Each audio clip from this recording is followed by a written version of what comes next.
Good morning friends, engineer Dinesh here. दोस्तों, ये जो हमारी सॉफ्टवेयर इंडस्ट्री है, आईटी सेक्टर है,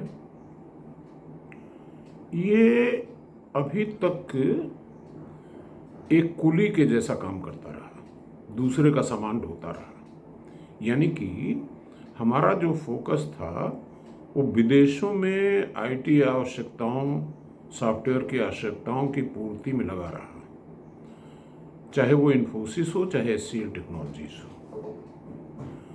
अब जब आईटी का बबल बर्स्ट हो रहा है वेस्ट में, चाहे वो यूएस हो या और कोई कंट्री हो, तो अब स्थिति यार हुई है कि जो बड़ी बड़ी आईटी ऑर्गेनाइजेशंस थी वो ले ऑफ्स कर रही हैं। दोस्तों, जरा सोचिए कि क्या भारत में आईटी की आवश्यकता नहीं है? भारत में विश्व का 20% पॉपुलेशन निवास करता है, तो हमारा फोकस इन 20% लोगों की आवश्यकताओं की पूर्ति में नहीं लगा रहा पिछले 70-75 सालों में, या और कम साल कहिए जब से आईटी डेवलप हुआ, मेरे ख्याल से 30 साल कह सकते हैं, 40 साल। तो हमारा फोकस क्यों ना हमारे अपने क्षेत्र में आईटी की मदद से, सॉफ्टवेयर की मदद से हमारे जो पिछड़े क्षेत्र हैं उनको कैसे कॉम्पिटिटिव बनाया जाए। जैसे मैं अक्सर कहता हूँ कि एग्रीकल्चर सेक्टर हमारा, भारत जो है कृषि प्रधान देश तो है, और साथ ही साथ विश्व की सबसे ज़्यादा एरेबल लैंड, कल्चरेबल, जहाँ खेती योग्य भूमि लेके बैठा हुआ है। 3 सीजन है हमारे पास। ठीक है, मैन्युफैक्चरिंग में हम पीछे रह गए, वहाँ प्रयास करेंगे आगे बढ़ने का, लेकिन कम से कम एक सेक्टर एग्रीकल्चर का ऐसा था जिस क्षेत्र में हमारा 50% से ज़्यादा आबादी निवास करती है। क्या उस क्षेत्र के रिवाइवल के लिए, उसको कॉम्पिटिटिव वर्ल्ड वाइड बनाने के लिए हम कंप्यूटर्स, सॉफ्टवेयर इंडस्ट्री और एआई का इस्तेमाल नहीं कर सकते? और शायद हम अगर एआई का इस्तेमाल सही ढंग से कर पाएँ, हमारे जो आईटी प्रोफेशनल्स हैं, आईटी इंजीनियर्स हैं, एग्रीकल्चर साइंटिस्ट हैं, मैकेनिकल इंजीनियर्स हैं, और जो पॉलिटिशियन हैं, वो एक टेबल पे बैठे हैं और देखें कि हम बॉटल नेक कहाँ है। देखिए, जो पहली बॉटल नेक ये है कि इंफॉर्मेशन की ही कमी है। कभी प्याज महंगा तो कभी प्याज सस्ता, कभी प्याज ज़्यादा बो दिया तो कभी कम बोया, कभी लहसुन महंगा तो कभी लहसुन सस्ता, कभी आलू महंगी तो कभी आलू सस्ती।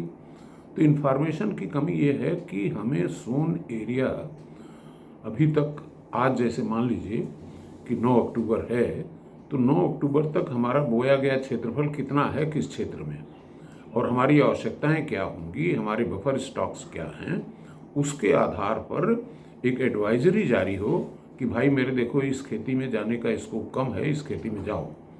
जैसे दलहन में जाओ, तिलहन में जाओ, सब लोग गेहूं ही मत पैदा कर दो। तो पहला जो आईटी का रोल होना चाहिए वो इस बात पे होना चाहिए कि फूड प्राइसेस को लेकर के और सोन एरियाज, रेन प्रेडिक्शन, इन सब को लेकर के एक फार्मूला विकसित किया जाए, और जिसके आधार पर एक प्रेडिक्शन दिया जाए कि इस खेती में फ़ायदा होगा, अगले साल इस खेती में नुकसान होगा। पहला तो ये हो गया। दूसरा ये हो गया जो मैं अक्सर कहता हूँ इस फोरम से, कि एआई का इस्तेमाल हमको फार्म सेक्टर में फार्म लेबर डेवलप करने में करना चाहिए। यानी कि हमारा जो फार्म लेबर पलायन करके बम्बई कलकत्ता जा रहा है, उसको हम एआई का एक ऐसा औजार दे दें जो 10 मजदूरों के बराबर काम कर सके। तो एक तो उसकी इनकम 10 गुनी हो गई, तो बाहर भागेगा नहीं, शहरों की भीड़ कम होगी। दूसरी, हमारी एग्रीकल्चर सेक्टर पूरी तरह से रिवाइव होकर के वर्ल्ड लेवल पे कॉम्पिटिटिव हो जाएगी। सिर्फ अकेले ट्रैक्टर चलाने से काम नहीं चलने वाला है, छोटी मशीनें विकसित की जाएं, आर्टिफिशियल इंटेलिजेंस भी हो, सोलर पावर भी हो, और मतलब बिल्कुल क्लाइमेट का ध्यान रखते हुए ऐसी चीज़ें डेवलप की जाएं कि जो हमारे फार्म लेबर में डिप्लॉय हो जाएं और प्रोडक्टिविटी हमारी बढ़ जाए। ऑर्गेनिक फार्मिंग की तरफ हमको कदम बढ़ाना चाहिए, फर्टिलाइजर्स का उपयोग कम से कम होना चाहिए, इंसेक्टिसाइड जीरो हो जाए।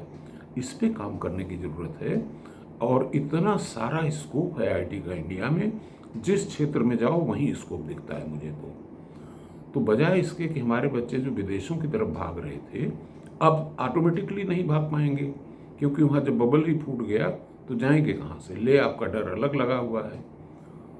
तो मेरा संदेश ये है कि जो हमारी आईटी इंडस्ट्री है वो हमारे लोकल इश्यूज़ पे, राष्ट्रीय महत्व के इश्यूज़ पे फोकस करे, न कि विदेशों की तरफ देखे।